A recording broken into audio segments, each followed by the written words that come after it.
Welcome to the latest printed press. And yet again, every Wednesday, our focus is COVID-19 and our Turkish Cypriot platform group. Our focus for our program today is social media and vaccines. And I'm very happy to have, as always, Edim Meto, CEO of the Turkish Cypriot Community Association with us. Welcome, Edim, as always, to my program. We also have Halil Shefket, who is the creator of TCC UK, a graphic designer at Coventry University. Welcome, Halil, to my program. Welcome. And also Dr Zehra Yilmaz, who is an academic research coordinator at University College London. Welcome, Zehra, to my program. Hi. Hello. First of all, what I'd like to do for our audiences is have you guys just briefly talk about your backgrounds and what you're currently doing. So if we could start with Halil, can you tell us a little bit about the group that you created and also a little bit about yourself? Yes, so I'm a graphic designer at Coventry University, looking after 5 campuses alongside with another graphic designer. And also the creator of TCC UK, which started first off as Turkish Cypriot community in Birmingham. And this was 9.5 years ago. We hit a maximum of 472 and that was the max that it would go. So I thought it would be best to open it up to the whole of the UK. And as of 12 p.m. today, we've hit 10,000 members, which is astonishing, really, which is really good. Yeah, that's amazing result. Which is really good to especially during the time that we are. This group was basically to give people the power to build the Turkish Cypriot community within the UK and to bring the togetherness at what our ancestors have left behind. The generation ahead of us, the future, need to remember where we're from, our mother tongue, and the laughter that we used to have with our families when we used to go and visit them during the weekends. And I'm trying to spread this throughout the community and give the people the power to communicate and bring the people together. Our audiences are from the age of 13 all the way over to 65 plus. Majority of the community are from London, where there's 7,553. We have members in Portsmouth, Southampton, Liverpool, Ireland, Scotland. So we're going all over UK. It's myself and 8 other admins who are looking after the group, and hopefully once this pandemic does ease and we go back to normal, we would like to meet the members and have an event where we can actually enjoy the community and the culture together. So yeah, that's the TCC UK group. Yeah, that would be fantastic. That's a really good idea. Yeah, and I'm a member, and it's brightened up a lot of my days. I love it because it really has brought the community together. And like you said, it's reminiscing about the past and also our culture. Becoming all the banter that goes on. It's a lovely group. It really is. It's fantastic. So well done for creating that. Dr. Zehra Yilmaz, if you could tell us a little bit about your background for us. Sure. Well, I graduated from Queen Mary in 2008 with my PhD. And after then, I worked as a postdoc at King's College London. My main specialty is actually pain. So that was what my PhD was in. And for about 9 years, I worked at King's College working on facial pain and trigeminal nerve injuries. My concentration then changed a couple of years ago onto Parkinson's disease. And I worked for a year in Cardiff University as a postdoc there. But then I came back to London, now working at UCL as a research coordinator. So I'm now coordinating trials on Parkinson's disease. But now that this COVID outbreak has happened, I'm more emphasizing on the COVID outbreak, and hopefully in the future, my avenue will change more into that kind of field. Yes, yes. I mean, it's a very, thank you very much for coming on our program. And obviously, your focus today is talking about vaccines. And I know a lot of our public are very anxious about that and want to know the actual facts about it. So it's amazing that you've been able to come to join us and, you know, inform It's us my about that. pleasure. So thank you very much. Thank you for inviting. That's a pleasure. Erin Meto, if you could just briefly tell us your background. I know this whole program is your idea every Wednesday anyway. And but just to tell our audiences what your background is and what the support group is currently doing and the new initiatives, because I know every week new things are occurring. If you could just tell our audiences a little bit about that. So my role is I'm the Chief Executive Officer of the TCCA, which is Turkish Cypriot Community Association. We're a predominantly care agency, but we deal with all various initiatives related to the needs of the Turkish Cypriot community living in the UK. With the outbreak of COVID-19, the organisation with other people in the community shifted emphasis to kind of within the community, and that happened on roughly the 20th of March, and the 22nd we did a video which said that if people want to jump on board and help the rest of the community, with the focus being on befriending, food runs, providing an emergency line and so forth. So that was the early days. That's why the group was set up. The group has been very successful. It's providing a gap, and it's always changing. So where we are today is not where we was 3-4 weeks ago. We are in a very different position. Emphasis seems to have shifted now to providing hot meals for elderly and vulnerable, from being able to provide food packs. The food pack work that we was doing and the essential packs that we was doing is more shifted over to local authorities, although we're still committed to providing essential food items to people in need. Yeah. We're also developing other initiatives related to dealing with mental health issues within the community, and we're finding that that we need to work more on bespoke needs of the community. So if people have specific needs, we're having requests saying that I have specific dietary needs that can't be provided by the local authority, can you help? We're having other issues related to some people needing some emergency medication, some people needing advice from Turkish-speaking doctors. So we're filling that gap. The reason why it's classified as an initiative is that hopefully very soon, I'm not sure when, this whole pandemic will end and there'll be no need for this group, but this group is there, fluid, trying to fill a gap. We're also finding that we're developing new relationships with other organisations. So recently there's a jammy in Edmonton, which is helping us provide in the region of 40 to 50 of the meals that we need on a daily basis. There's lots of other organisations that are kind of helping out and filling gaps and stuff. So that's where we're at the moment. We're always open to change and always open to other people jumping on board. The idea with this platform that we set up, where we televise what's actually occurring, is giving opportunity for professionals in their own arena to feedback to the community in English. There are other platforms which are providing information in Turkish, but we thought there was a niche for the program to be able to relay information in English to the wider community. Yes, I think it's very important. And we're already getting comments in. Mehdi Ismet, who was on my program all the way from Cyprus, says, hello, guys. Hello, Erim. Hi, Aisha. Looking forward to the show. So obviously we've got people supporting us already, which is great. My next question is to Halil.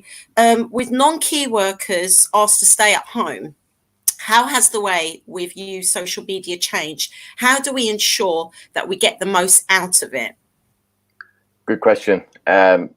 During this time, according to eMarketer, Facebook has seen a 70% increase of usage of all apps during March. So everyone is using social media. It's all at their fingertips. It's the way that they're communicating to either their family, friends, work colleagues, their boss, their doctor. And there's different platforms that people can use to communicate to the outside world, because as the government has said, you can only leave if it's very important. So people are using Facebook, Twitter, Instagram, Snapchat, WhatsApp, TikTok, YouTube, Twitch. It all sounds like dance moves, but every generation is using these platforms, and each platform is unique in their own different way and on their target audience. So TCC UK are basically trying to implement this as our ages are ranging from 13 to 65 plus. We need to try and communicate with our audience in different ways that is best for them. So we've been allowing them to share their stories, the past stories. The people are allowed to find their old school friends, their relatives, even their biological parents.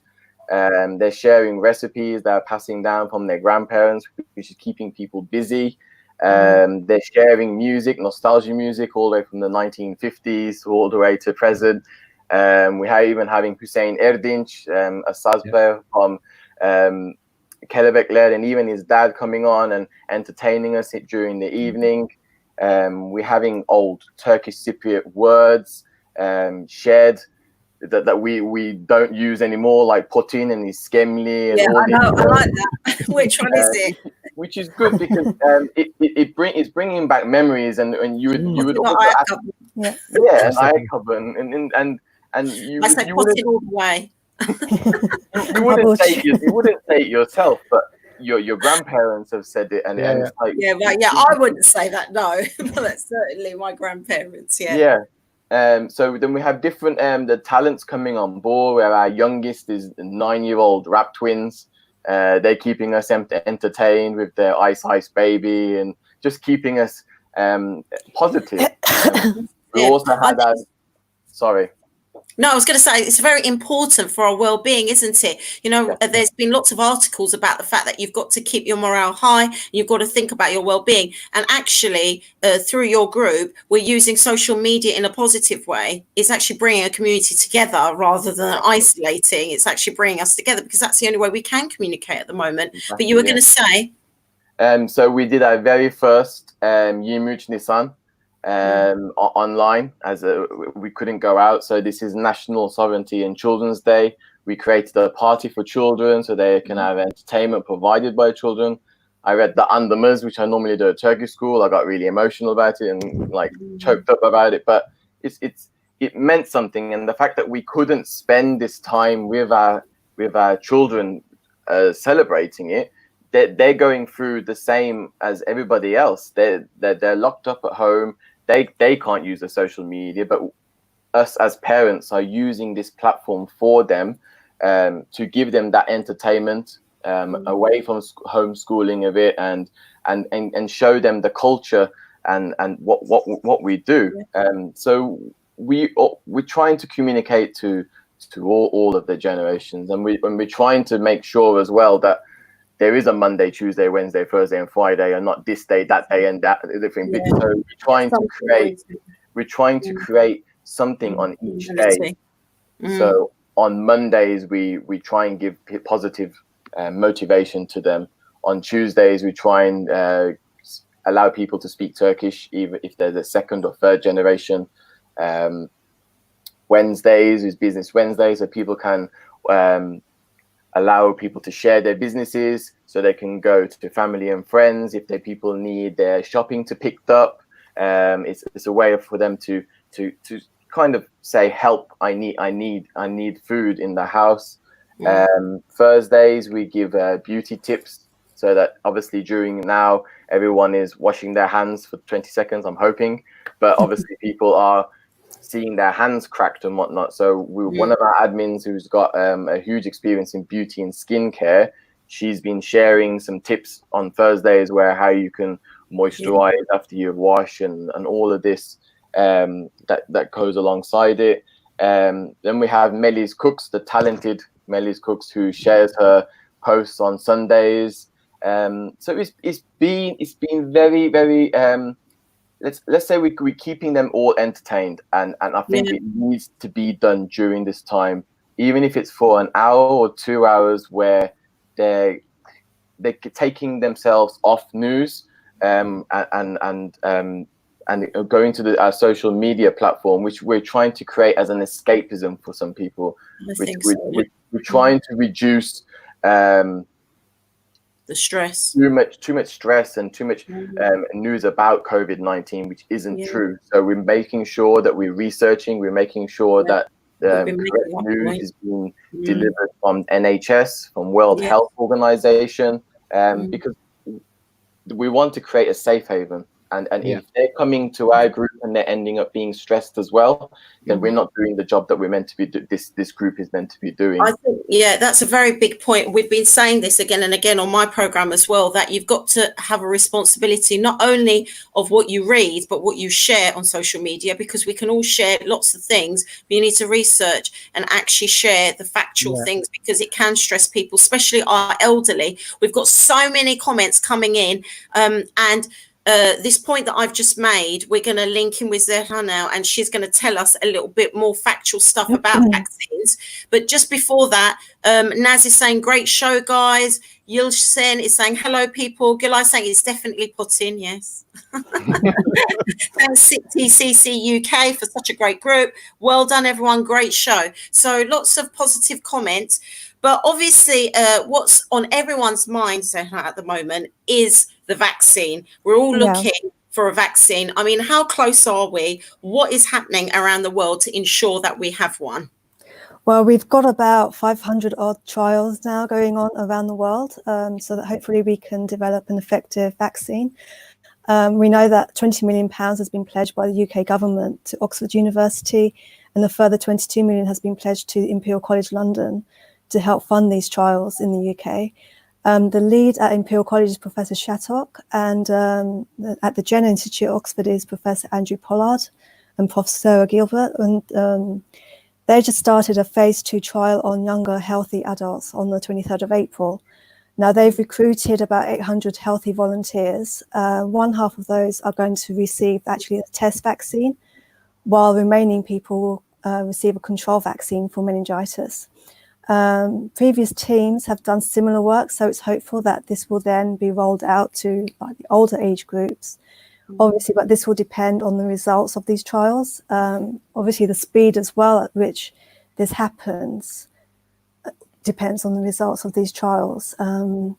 We know that when China first had its outbreak back in January, February time, they immediately sequenced the genome of the virus itself. So that kind of sped things along for developing a vaccine. The vaccine development is also in collaboration with 20 other countries around the world. Now, this includes France, Germany, Italy, India, and China, where scientists are actually sharing their results with each other to help speed this process.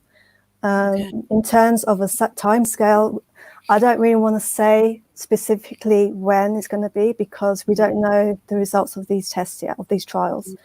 So we're kind of hopeful that it may be in September, but obviously we just don't know.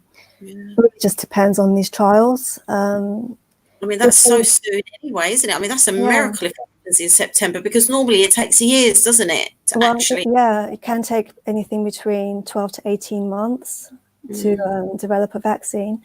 But thankfully, because the teams in the UK were kind of primed a little bit by China, we can hopefully get a vaccine a bit faster. But obviously we need to be patient, and there are other avenues as well that we need to think of. So things like the antibody testing that's being run at the moment. So people are actually being tested to see if they've had the virus itself. The antibody test is actually very effective in finding out whether you have had the virus or not. We've had new drive-through tests being opened across the UK. There's one in Enfield, if anybody's interested, if they're a healthcare worker. They can go. I think it's Lee Valley Athletic Centre. It's there, isn't it? Right. Yeah, that's right. Yeah. So people can, well, I think the healthcare workers should be made priority at the moment. So yes, healthcare workers and everyone, yes, of course, so everyone shouldn't really rush to be tested yet. It's really for the healthcare workers, including care homes and patients, healthcare staff. Maybe those that are over 65 years old as well, that have had symptoms in their homes and households. Any other kind of key workers as well that might want to go back to work, they need to know as well if they can go back to work, if they're immune to it or not. Obviously, if they show they're negative now, there's always a chance that they might actually pick it up later. So maybe repeated testing might be beneficial as well, just to keep track of it. Yeah, well, that's the thing, isn't it? I mean, you could get tested and then go somewhere and actually get the virus. So in that sense, obviously, Yeah, it's good, exactly. but not ideal either. We've got lots of Um, comments coming in again. Well done, everyone. Great show. The only group that covers every aspect. I think that's reference to your group, Halil. But you were going to say something else, Zehra. You had one more I point. just one more point. I just wanted to say that there are also other trials going on at the moment in universities and hospitals. For example, at UCL, we've got 2 trials going on in the intensive care unit called the REMAP CAP and recovery trials. And it's also a principal trial where it's involving GP practices. So obviously we want to look at what other treatments might also help treat this condition. So we've got the vaccine, we've got antibody testing, we're going to have contact tracing as well. And also all these other trials on medications that might be used in the future to kind of help control this condition so people don't end up in intensive care, and try to make it more manageable like a normal flu would be. Yeah, and we've actually got a question here that I'd quite like, Zara, if you could answer it. It's Suleiman Tozun. He's put, hello, my mum, 84, tested for mild corona. She is fine and discharged from our hospital last week. Full support was done at our local NHS. What should we do for a person in mild corona? She has been tested. Do we need testing done? I would be tested, yeah. If you've been in contact with her, then yes, I think it would be a good idea to be tested, because you'd be counted as being like a member of the household. Yeah, I would be tested if I were you. If they were there, right? So that's the advice to Suleiman Tozun. Yeah. Okay. I mean, yeah, I mean, it's hopeful. So hopefully we will get a vaccine, but you're saying it will take time. And It will take with patient, it's not an easy process by any stretch of the imagination. And September is very optimistic, but it's possible, which is good news. Yeah. A lot of people saying fantastic show, Robbie Stevens, fantastic show, bring people together, love what you do. And Fatima Mehmet, great show. So lots of supporters. I mean, Edim, can you tell us what other initiatives there are in the TC Covid-19 group and how we're linking it all together? Yeah, I think the important thing is that this is the first time that I've seen in years where our members of our community have come together and been so strong together. What's happened this time is that we all recognise that there are strengths that we all have in dealing with this issue, and it's using those strengths to the best of our ability to help the community at large. So what we've got is we've got a number of jummies at the moment, a number of mosques who are providing food. They've contacted us and said, is there any of your individuals that you're providing support for who need food, and we will help. So they're getting now daily food runs, hot food, which is being prepared in the jummy and being brought to people's homes at about 7 o'clock every evening. So there's this continuation of services being provided for individuals. We've also noted that because people have remained at home, there's been a high level or high rise in mental health issues, and there's also been the movement from an emergency service that's needed to items of work that needs to be done following an emergency period. So, for example, forms need to be completed for certain services to be accessed. That's not classified as an emergency. However, it's now gone to the period where we've been in lockdown for approximately 5 weeks, and individuals need essential work to be completed that allows them to live, the day-to-day life. We're also noting that the prescriptions that individuals have gained are now coming down to a worrying level. So the movement towards online ordering of prescriptions, or ensuring that members of our community can access those prescriptions in another way, is also becoming important. And members of our community are becoming extremely worried around how they receive wages after retention period, because there's all these announcements happening that the period of lockdown is going to be reviewed on the 7th of May. There's discussions around the retention, the furlong scheme remaining in place until June. So it's looking at how do we provide support for individuals who want access to correct, accurate information, which they can utilize to ensure that following this period of lockdown that they can actually safely go back to work or find alternative. I mean, I've had people calling me around worries regarding rent arrears. So they say, we can't afford to pay our rent. Are we going to be taken to court? Are we going to lose our homes, and so forth? So it's trying to get a structured response to individuals' needs that are outside the emergency period. Yes, definitely. That's very important, because things like that are worrying, isn't it? I mean, obviously, we are going to have those economic effects as well, as you say, the longer we are in the quarantine. But you touched upon mental health, and I'm going to ask Halil something now. With mental health and well-being being highlighted as a major issue, obviously, following our lockdown, as a society, we use social media as a mechanism to combat this terrible illness. How do we use that? You touched upon it before, like when you said we had all the different things, but if we specifically home in on that now. Yes, no problem. So we all know the social media platform is also a vehicle for fake news and disinformation. So we've encouraged all of our admins to cross-check all of this information with either government websites, high-quality news outlets, before we approve these posts, to make it a safe haven for the members. So we have to make sure we're removing all of these theories that people are bringing up that may trigger anxiety and depression. And by removing the fuel from the fire, people should be able to enjoy the environment that we've created them within the 5 weeks that they're basically being homebound.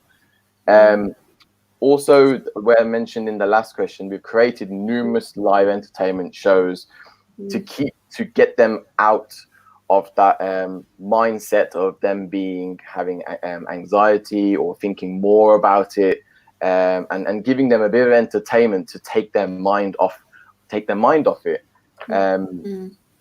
Also, this community has brought people together in so many ways, to the point where we've put aside politics, religion, sexuality, and people have come together as one against the virus, as like a big, huge wall, and people have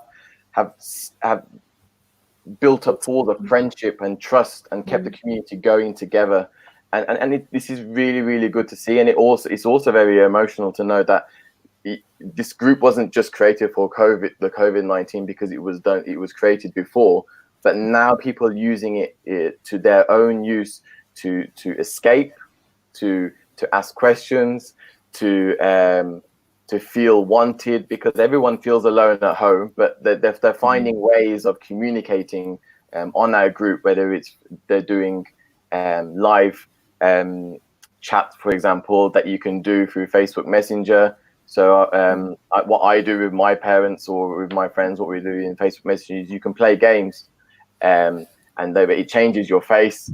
And so I'm going to try and do it with my son and his cousins, and then basically you try and catch the burgers in the air.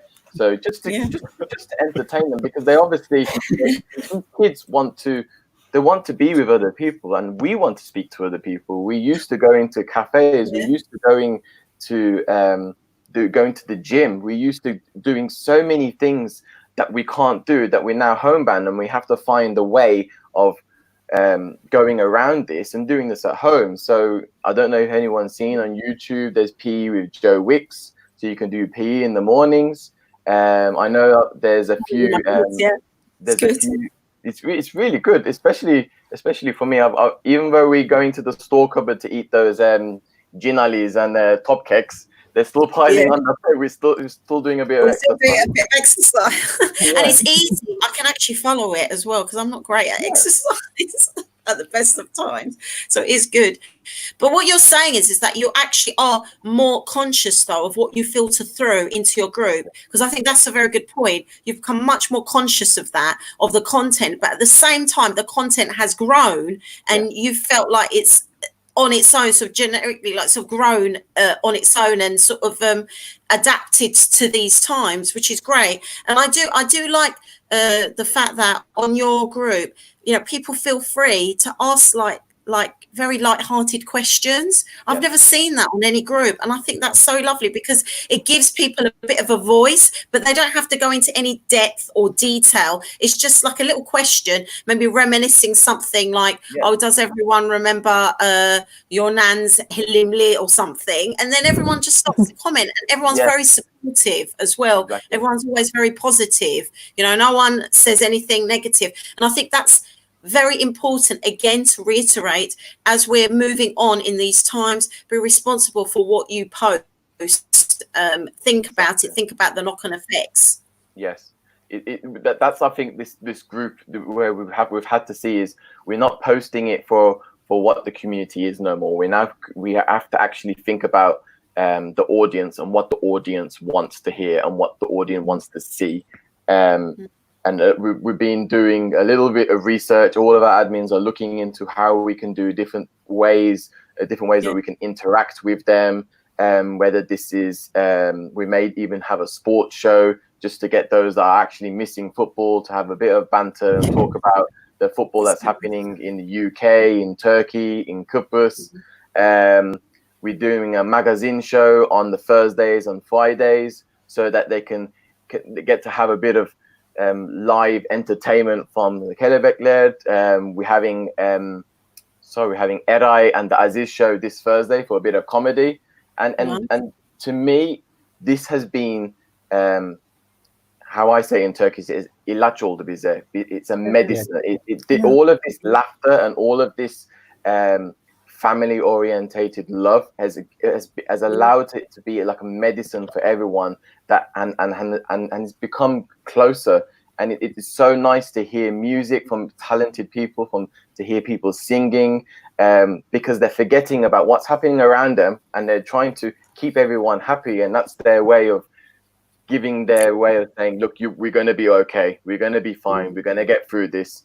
And the group has also helped people with shopping. People are cooking food that are next door neighbors and bringing them around. We had someone all the way from Liverpool. I think Edim, you was helping out someone. Yes. And did a delivery with that. So we were helping everyone, and it's really good. It feels good as well to know that everyone is helping each other out.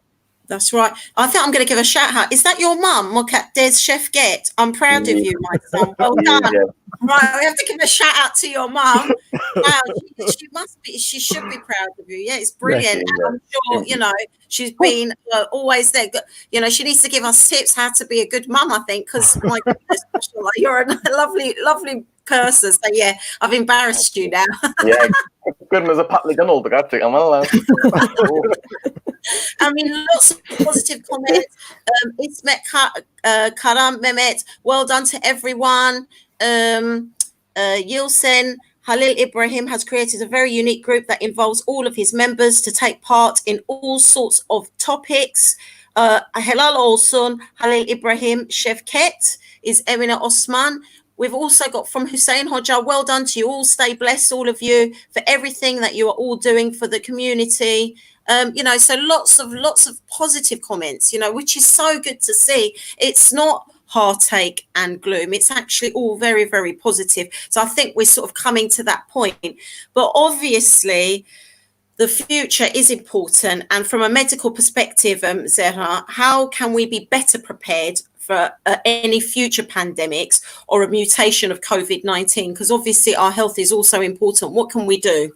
Sure. Well, first of all, we'd like to say that we need to continue research on the genetic code of the virus just to see how it's evolving in the future. And so that can help us develop any kind of new vaccines in the future as well, more readily and faster. We also need to improve the testing of everybody. So understanding how symptoms are caused by the virus as well, and maybe develop new therapies faster. We could probably do more tests around the UK as well, and look at other countries as well to see when outbreaks are happening again. So we can tighten up border control if necessary. I think maybe the border control wasn't too tight at the beginning of this outbreak. So I think maybe that could have caused this outbreak, this pandemic, which could have been a bit better controlled with better border controls and traveling. People that are traveling from high infection rates should be quarantined for sure within 14 days of arrival in the UK and in the other countries as well. And if any other increased infections happen again in the future, we need faster lockdowns, stricter lockdowns as well. I think the government may have been a little bit too lenient at the beginning of this outbreak. We should have probably had faster laws in like the stay-at-home law. Probably would been better as well. So we should have followed examples by New Zealand and Germany, for example, who have been able to, because they handled it very well. So I think we should follow in their footsteps really, and look at what they've done. I mean, a message to us. I mean, I had somebody on my program on Monday specifically talking about our local area and the fact that people are still, even at this stage, not socially distancing and not following the quarantine rules. So what would you say to people like that, Zehra? How important is it at this time? It's very, very important right now, especially we don't want a second peak. We really don't want a second peak. So if we're not going to avoid social distancing, handshaking, if we're still going to see our friends and family, we're just going to increase the risk of spreading this virus again and causing an even larger second peak. We just need to look at how the Spanish flu was back in early 1900s. So I think because there was a large second peak because of the relaxed lockdown, we need to actually put a stricter lockdown in place to avoid future second peaks and pandemics again. This is from, I mean, the audience need to listen to this. This is from a doctor. This is from a medical expert telling us this. This is factual information that we can have a second peak if we don't follow those rules. I think it's very important, especially for our community, that we do follow those social distancing rules, that we do protect ourselves, and that we do follow. It is difficult, but look, like Halil has said, Edem has said, there's so many things out there to support you, so much outreach work that's going on, so much going on in social media that's positive, pulling the community together. So we need to all pull together and stick together and actually, see this pandemic through so that we don't have a second sort of peak, which is quite worrying. Really. There's discussion about that.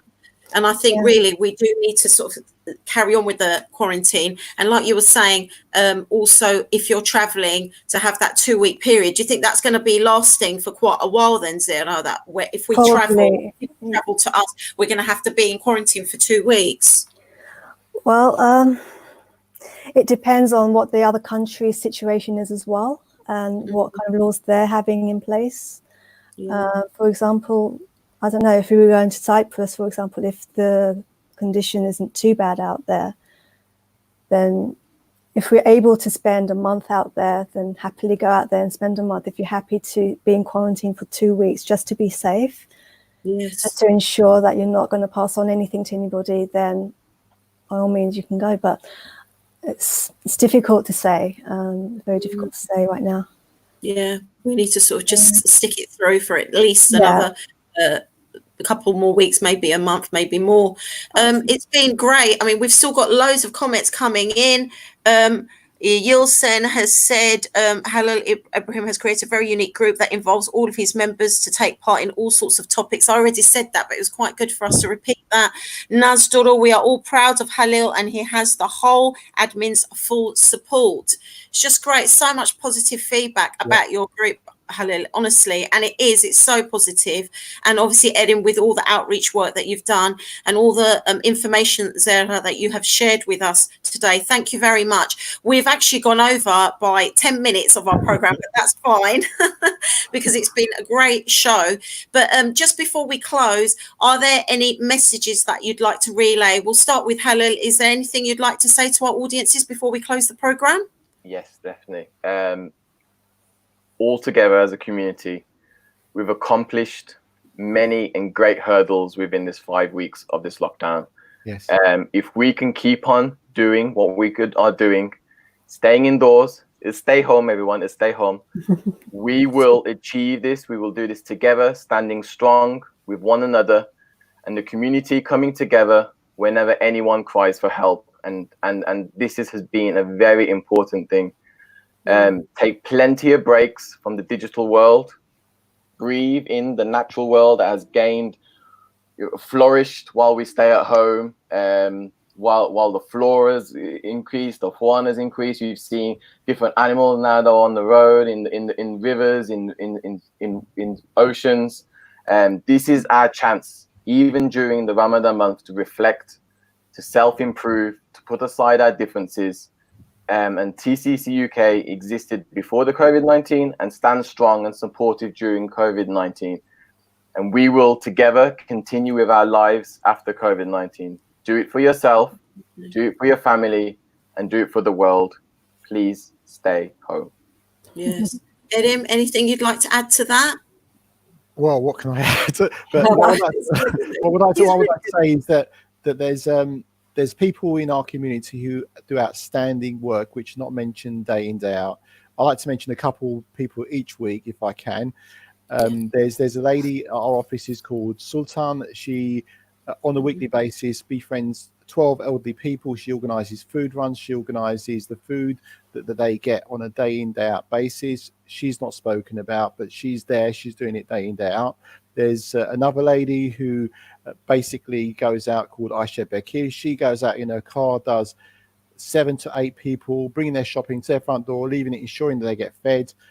That's another important person out there who's not mentioned day in, day out. They don't look for appreciation, but they deserve it. You guys, for what you guys do, Halil and Zara, for what you do in your own kind of worlds and so forth. Aishen for helping us on an ongoing basis, because you do food runs and help us out with a couple of our people. And Gulay, who's behind the scenes, never in front of the scenes, but always behind the scenes, making sure things tick over correctly, making sure administration's done. So thank you all for being part of this initiative that we are trying to do. No, and thank you, Edim, for everything you're doing. You're very good at pulling a lot of people together. And I think you're very good at, like you said, you're saying about, all the different support groups and all the different sort of associations coming together now from the right, from the left. But I find that you're a very good mediator, and you're very, got a way about you of bringing people together. So thank you for doing that. I think that's really, really important. And in these times, we need that. So thank you. And thank you for doing this, initiative with the platform COVID-19 Turkish Cypriot platform, because it's helped so many people and it was so needed. And like you said, on a weekly basis, it's fluid and it changes and actually, focuses on the needs of our community. So it's brilliant. Zara, is there anything at all that you'd like to say at the end? Any advice, key things? Well, I just wanted to say, just echo what Halil said as well. Just hopefully we'll have a vaccine in due course. I mean, the trials are all underway. I'm just asking people to be just a little bit more patient with staying at home, washing hands, wearing PPE when they go out, like washing their hands, wearing gloves as well. Just being careful, really.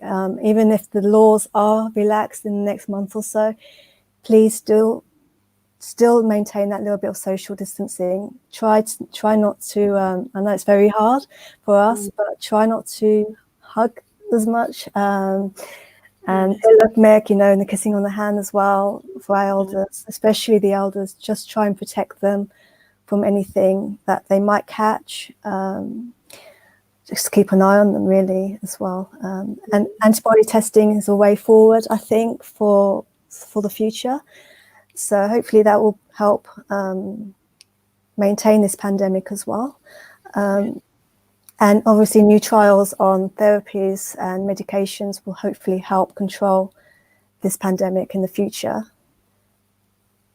And I just wanted to thank you again for this opportunity. No, it's a pleasure. At any time there's any up-to-date information, please, we'd like you back on the program, all of you. I mean, I'm just ending now because we're really gone over with the time, but it's been fantastic. Emine Osman said, we as a community have amazing people among us. We need to celebrate these people and continue to show love and compassion towards each other. Yes, Emine, definitely. Ozan, we all have to act properly, obey the rules, 100%. Perihan, congratulations. And she also said, Tebrikler Halil Ibrahim, Akshamlar, which is good night and good broadcasting. I translated in Turkish. It's been a pleasure, honestly. It's great that we're ending on a positive. Great advice and information given on this program. Thank you very much to all of my guests. But that's it from us. Have a very good evening from Eurogenç TV. Good night. Welcome. We are Bologna, calling newlyweds or those looking for a new bedroom set. Venti 5-door bedroom set is not only glamorous and modern, but has storage inside the bed. This bedroom set was £3,700, now £2,395. Bologna, we are here for you.